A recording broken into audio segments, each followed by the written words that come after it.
My fiancée said at the venue, "I want a destination wedding in Bora Bora. Tell your grandparents they can't come.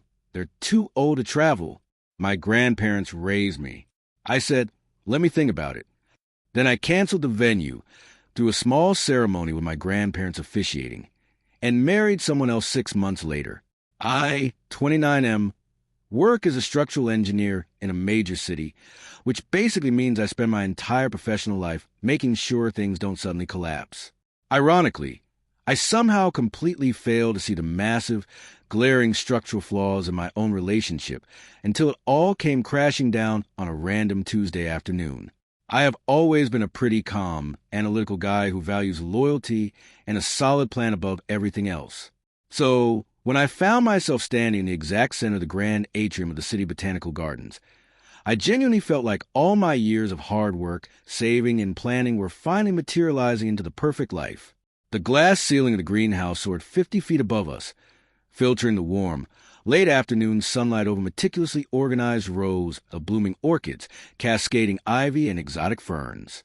The venue coordinator was smiling brightly, holding a sleek silver clipboard with our finalized seating chart and vendor list.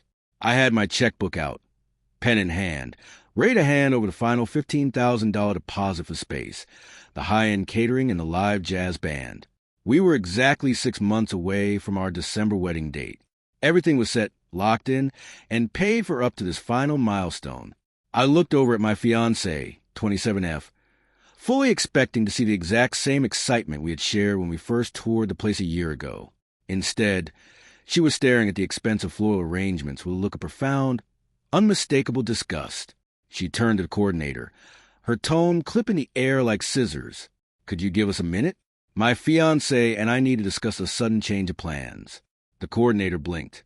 Her professional customer service smile faltered for just a fraction of a second before she took a polite step back.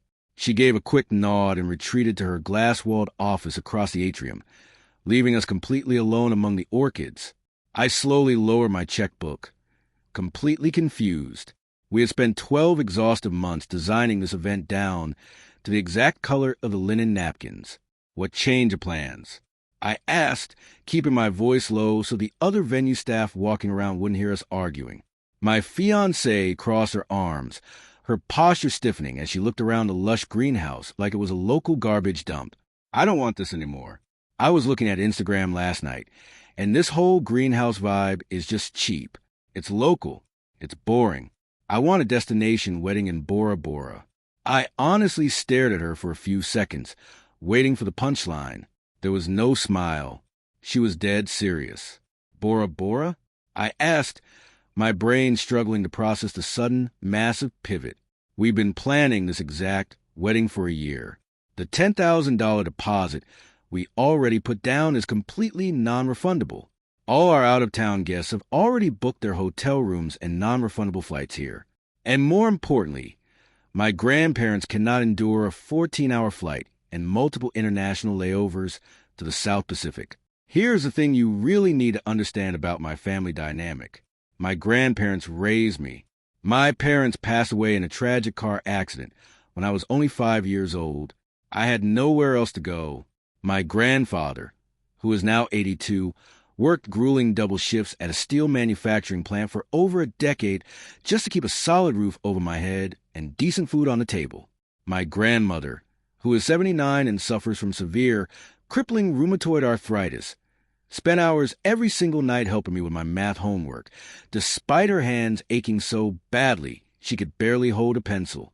They are my parents in every single way that actually matters in this world. They are my entire world. My fiancée knew this from the very first month we started dating. She knew they were the absolute most important people in my life. She rolled her eyes. It was a sharp, highly dismissive gesture that completely caught me off guard. "Tell your grandparents they can't come. They're too old to travel. It's my wedding day. I am not compromising my ultimate dream aesthetic just because they have bad joints and bad hearts. They can watch it on a live stream from their living room on a tablet, or they can just stay home.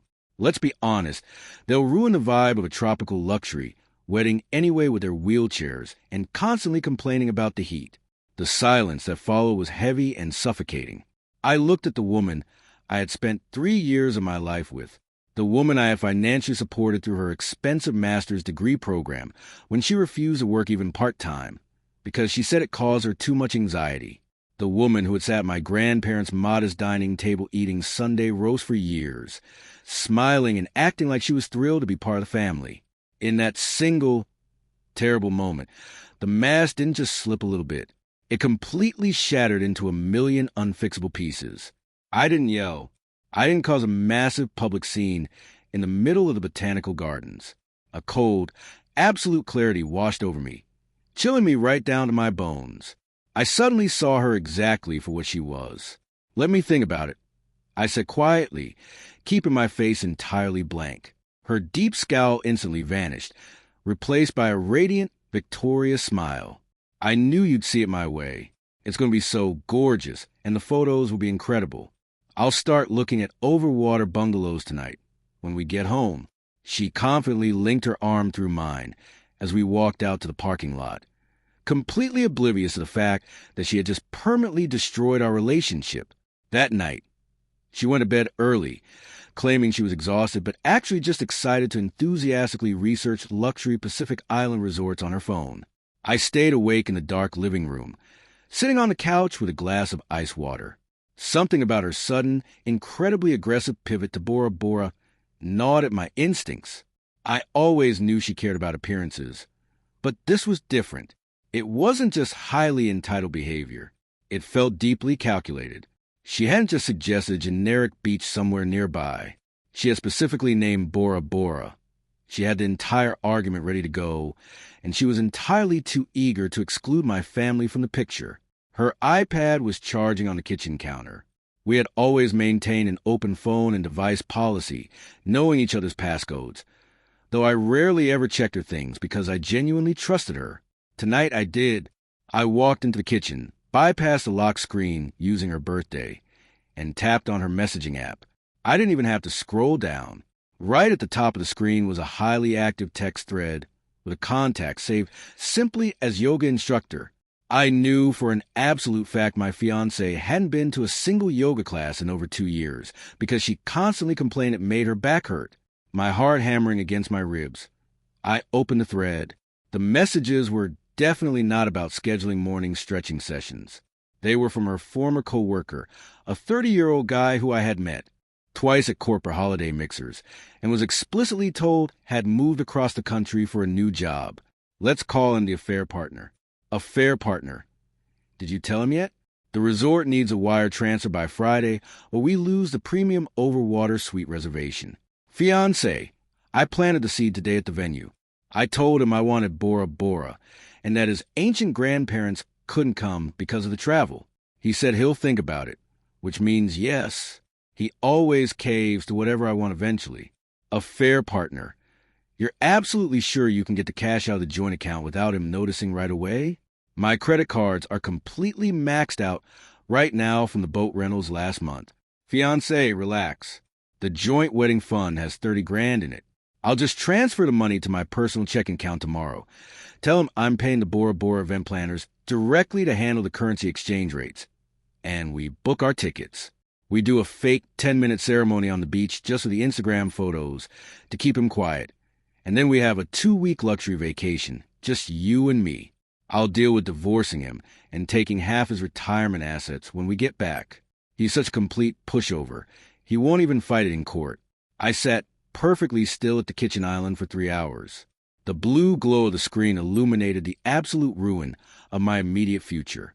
She wasn't just acting like an entitled, spoiled bridezilla. She was actively orchestrating a massive, calculated financial and emotional fraud against me. She planned to steal the money I had painstakingly saved up from working massive overtime, money that my grandfather had actually contributed $5,000 to from his fixed pension as a heartfelt wedding gift. She was going to use it to fund a romantic, luxurious getaway with her lover. She planned to legally marry me purely to secure half my assets in a divorce a few months later, leaving me utterly humiliated, broken, and financially ruined. The next morning, she woke up in a foul, highly impatient mood. I played my part perfectly. I poured her morning coffee just the way she liked it. I acted conflicted, slightly stressed about the budget, but entirely compliant to her demands. I need access to the joint wedding account right now, she demanded, not even looking up from her phone, as she scrolled through resort photos while drinking her coffee. The planners in Bora Bora require an immediate international wire transfer today to secure the dates. I'm moving $25,000 over to my personal checking today, so I can handle the international wires easier, without your bank flagging it and delaying the process. Are you sure we shouldn't just keep it in the joint account and wire it directly from there? I asked, keeping my voice perfectly level and innocent. No, she snapped, glaring at me like I was an idiot. Your bank always flags international wires for fraud. Mine doesn't. Just let me handle the logistics for once. You just focus on calling your grandparents and telling them they aren't coming to the wedding. I'll drive over and talk to them after work today. I lied smoothly. She smiled a sickly sweet, incredibly fake expression, kissed my cheek, and left for her office job. The exact second her car pulled out of our driveway and turned the corner, I went to work. I drove straight to the main downtown branch of my bank. Since I was the primary account holder and the sole source of funds in the joint wedding account, aside from my grandfather's gift, I legally had full right to the money. I sat down with a personal banker and withdrew the entire $30,000 via a secure cashier's check made out to myself. Then I closed the joint account completely. It ceased to exist. From the bank, I drove directly back to the Botanical Gardens. I sat down in a glass office with the venue coordinator from yesterday.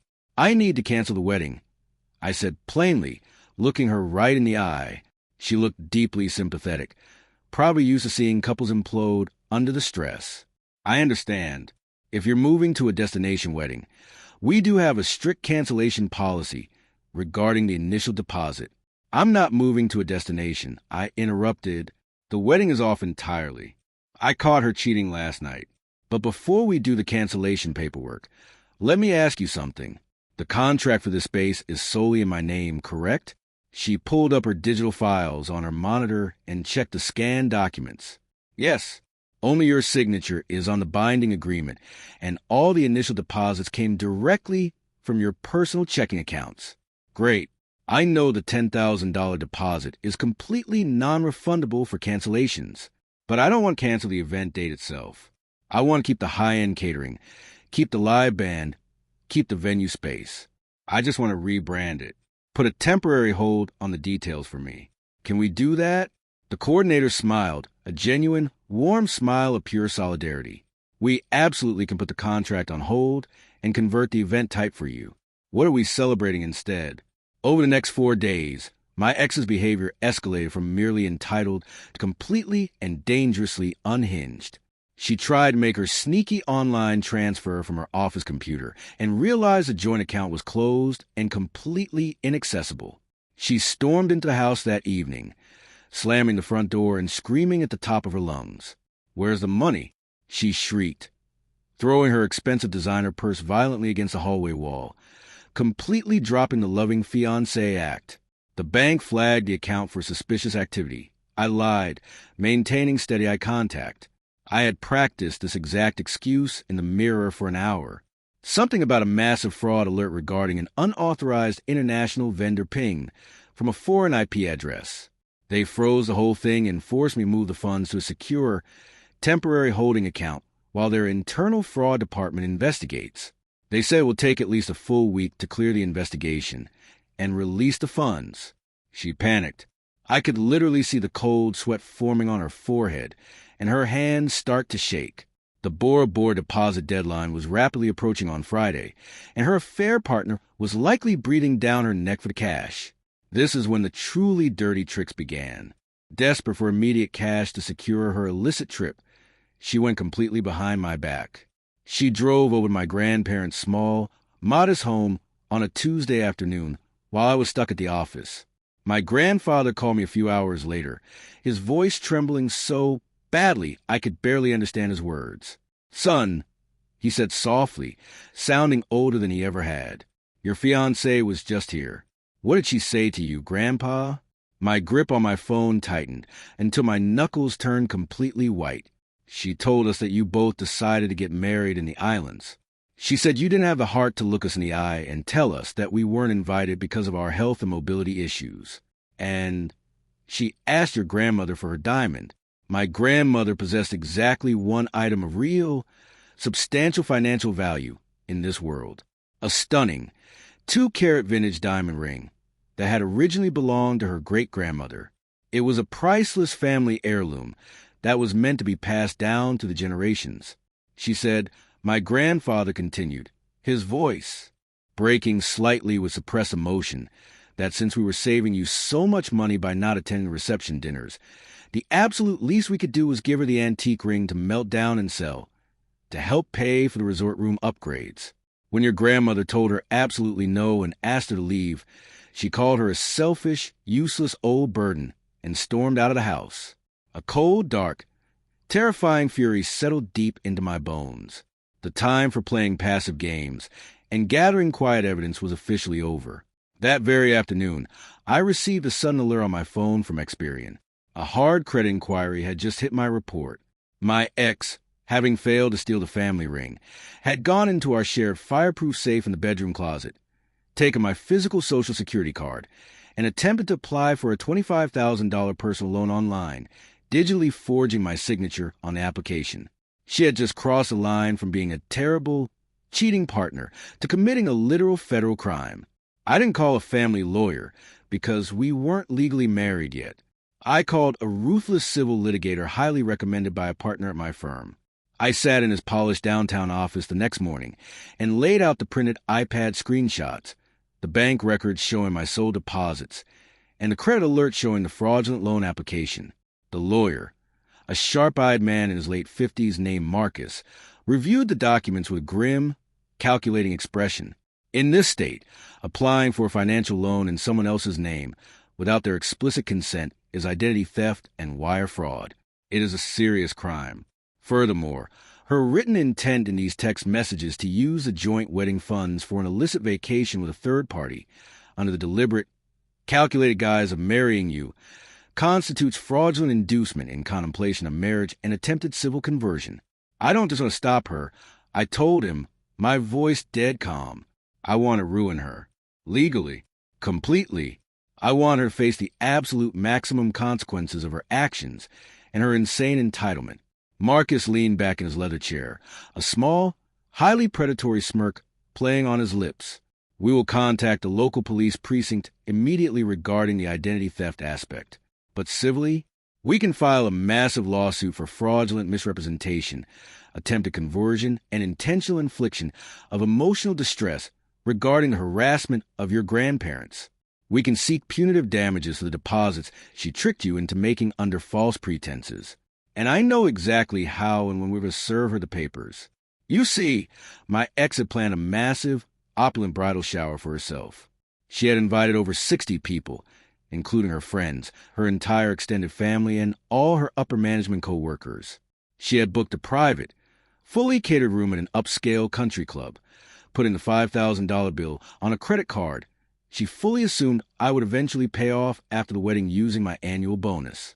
The shower was scheduled for that coming Saturday afternoon.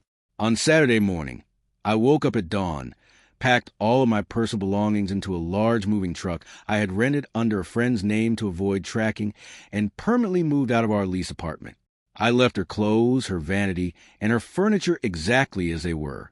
I left my house keys on the kitchen counter, right next to a neatly printed, bound stack of the iPad screenshots detailing her affair and her massive theft plot. At exactly 1 p.m, the bridal shower was in full swing. The private room at the country club was lavishly decorated with massive floral arrangements, expensive balloon arches, and a huge custom banner that read bride-to-be. My ex was sitting in a high-backed wicker throne chair, wearing a custom white silk dress, opening expensive gifts while her mother and father beamed with immense pride from the front row of chairs. I walked right through the double oak doors. I wasn't alone. I was accompanied by my best man, my lawyer's retained professional process server, and 2 uniformed police officers I had explicitly requested for a civil standby, citing a highly volatile situation involving stolen identity and a confrontational individual. The entire room fell dead silent instantly. The clinking of champagne glasses and the soft background jazz music completely stopped. My ex stood up, her face flashing rapidly from deep confusion to sudden, panicked anger. "What are you doing here? This is a girls-only event. And why are the cops here?" I walked calmly to the absolute center of the room. I looked directly at her mother and father, who were staring at me in absolute shock. I apologized for the sudden interruption to everyone's afternoon, I said, my voice projecting clearly across the silent, incredibly tense room. "But there won't be a wedding. My fiancée canceled it last week because she decided my grandparents were too old and disabled to attend and fit her aesthetic vision. But as it turns out, that wasn't the real reason at all." Her face went completely sheet white. "Shut up. Get out of here right now." She lunged forward, but my best man stepped smoothly between us, holding his hands up to block her path. I pulled a stack of thick envelopes from my interior jacket pocket. I handed the first one directly to her father. "Your daughter has been sleeping with her former co-worker for 6 months. She attempted to steal $30,000 of my hard-earned savings to fund a romantic getaway to Bora Bora with him, disguised me as a destination wedding." Loud murmurs of pure shock and genuine gasps erupted around the room. Her bridesmaids started whispering furiously to each other, looking back and forth between us. "You're a liar," she screamed, her voice cracking into a hysterical, ugly pitch. "He's crazy, Mom. He's totally making it up to embarrass me." "I'm not making up the text messages," I said calmly, looking right at her terrified eyes. "I left copies on the kitchen counter for you to review when you get home to our completely empty apartment. But more importantly, I'm not making up the felony." I turned slightly to the process server. He stepped forward, holding a thick, heavy manila envelope. "Are you the individual named on this legal document?" he asked, loudly reading her full legal name for the entire room to hear. She stared at him, trembling violently. She wouldn't answer him. He dropped the envelope right at her feet on the expensive Persian rug. "You've been served." I looked directly into her panicked, tear-filled eyes. "That is a civil lawsuit for fraudulent misrepresentation and attempted conversion of funds. Furthermore, the local police department has formally been notified about your attempt to take out a $25,000 loan using my Social Security number on Tuesday afternoon. The fraud department at the bank already handed over the IP logs. They know exactly what time you did it from your personal laptop in our living room." Her mother let out a loud, dramatic gasp, totally dropping her glass of mimosa. It shattered loudly on the hardwood floor, splashing juice everywhere. Her father stood up, his face flushed dark red with absolute fury, turning to look down at his trembling daughter. "Is this true? Tell me right now he's lying to us." She opened her mouth, but nothing came out. She just began to sob uncontrollably, sinking back into her elaborate wicker throne, covering her face with both hands to hide from the staring crowd. "Have a great shower," I said. I turned around and walked out of the room with my best man and the officers, leaving her to face the absolute, undeniable destruction of her reputation, her family's complete trust, and her entire legal standing. The fallout over the next few months was catastrophic for her. The legal system doesn't move overnight, but when it does finally move, it absolutely crushes you. The criminal investigation regarding the loan fraud intensified quickly because a massive loan hadn't actually been disbursed, thanks to the Experian fraud alert stopping it before the money physically moved into her accounts. She narrowly avoided major federal prison time. However, the district attorney formally indicted her on state charges. Realizing she was entirely cornered by the digital evidence from her own laptop, she waived her right to a lengthy trial. She took a rapid plea deal within 4 months for a severe state-level misdemeanor for identity fraud to avoid jail time. She was placed on strict probation for 3 years, ordered to complete 500 hours of community service picking up trash on the highways, and hit with massive court fines. The civil suit I filed was an absolute bloodbath. She tried to hire a cheap defense attorney to handle her criminal charges, which completely drained her savings. Because she was broke, she couldn't afford a civil litigator to answer my lawsuit's complaint. As a result, she completely defaulted on the civil lawsuit. Without her putting up a fight, the judge easily awarded me a default summary judgment just 5 months after the shower. I got compensatory damages for the money she had wasted on non-refundable deposits for her own selfish side projects like her custom dress and the shower, plus heavy punitive damages and all my attorney's fees covered. She was slapped with a legally binding judgment of nearly $40,000. She obviously didn't have that kind of money laying around anymore. I immediately filed the necessary paperwork for aggressive wage garnishment. For the next decade, 25% of every single paycheck she earns will bypass her entirely and go directly into my bank account. Her affair partner? He dumped her the exact moment. He found out she didn't have my $30,000 to fund his luxury island lifestyle. He blocked her number on every single social media platform, quit his gym, and completely vanished from her life to avoid being dragged into the mess. Her parents were so deeply humiliated by the country club incident and the subsequent highly public legal battles that they completely refused to help her pay a single dime of her legal fees or her rent. She was forcibly evicted from her luxury apartment and had to move into a tiny, cramped apartment with 3 loud college roommates just to survive the monthly wage garnishments taking a huge chunk of her income. As for me, the universe has an incredibly strange way of righting itself when you finally stand up for what's right and cut out the absolute toxicity in your life. Through the sheer nightmare of the legal battles, the police interviews, and the deep emotional betrayal, I reconnected with a woman I'll call colleague, 28F. We had worked together closely on a massive architectural project years ago and had always been incredibly good friends, but timing had never been on our side to explore anything more. When my life blew up, she was the one who consistently stepped up. She helped me meticulously organize my massive stacks of files for the lawyer. She brought my grandparents groceries on the weekends and sat and played cards with them when I was tied up in legal depositions. She was the one who sat with me on the porch of my new rental house late at night, drinking cheap beer, listening to me vent my frustrations, and making me laugh until my ribs physically ached. I had never realized how much of my life was spent walking on eggshells with my ex, until I was finally around someone who just let me breathe. One evening, about 4 months after the dramatic bridal shower incident, we were sitting on that same porch. The legal dust was finally starting to settle, and the default judgment had just been ruled in my favor. I looked at her, truly looked at her in the fading evening light. I saw the deep kindness in her eyes, the fierce, unyielding loyalty she had shown me during the absolute worst period of my adult life, and the way she treated my grandparents with absolute reverence and love. "I think I'm in love with you," I said. It just slipped out of my mouth before I could filter it.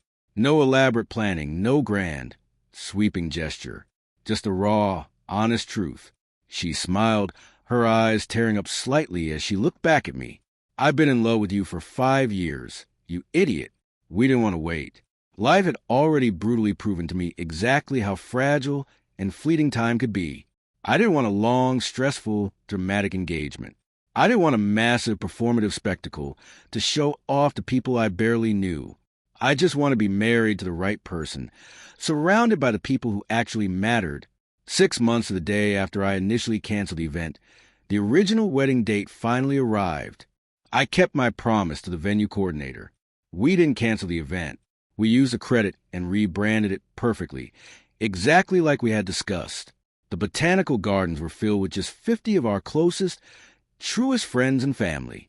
The catering was absolutely immaculate. The live jazz band played perfectly under the massive glass ceiling. Colleague wore a simple, elegant vintage dress that absolutely took my breath away the moment I saw her walk down the aisle. And standing right at the front of the greenhouse, beneath the vibrant, blooming canopy of orchids, was my grandfather. He had gone online months ago and gotten officially ordained specifically for this exact day, with my grandmother sitting in the very front row, weeping tears of absolute joy and clapping her swollen hands together. My grandfather led us through our vows. His voice didn't tremble once. It was incredibly strong, deeply proud, and filled with more love than I could ever properly describe. We said our vows, we kissed, and the entire room erupted into massive cheers.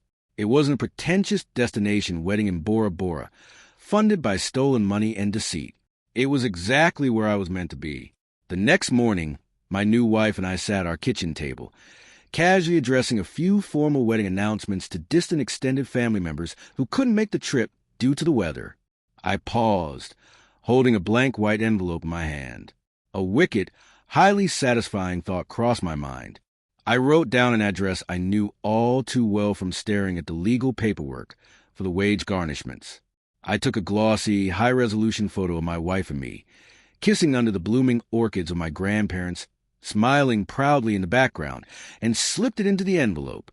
I added a small, handwritten note on the back of the photo. Turns out, the venue was absolutely perfect. The bride just needed a massive upgrade. Hope the 3 roommates are treating you well. I mailed it directly to my ex's cramped, shared apartment. I heard through the grapevine of mutual acquaintances that when she opened that envelope, she completely lost her mind. She screamed so loud and threw such a violent fit in the kitchen that her roommates actually called in a noise complaint to the landlord. She tried to call me from a burner phone number, leaving a string of hysterical, sobbing voicemails demanding to know how I could move on so fast, how I could do this to her, and complaining about how incredibly unfair her entire life had become since I ruined everything. I didn't even listen to the whole thing. I just deleted the pathetic messages, blocked the burner number, and went back into the living room to watch a movie on the couch with my wife. Sometimes, the universe forces you to completely tear down the wrong life, so you have the necessary space to build the right one. I learned the hard way that true entitlement will always eventually cannibalize itself, leaving the greedy with absolutely nothing but their own miserable mess. I protected my family. I aggressively secured my financial future, and I ended up exactly where I belong with the woman of my dreams. If you loved seeing absolute justice served ice cold and toxic, entitled partner getting completely legally dismantled, hit that subscribe button. It's totally free, unlike my ex's legally mandated monthly payments to my bank account.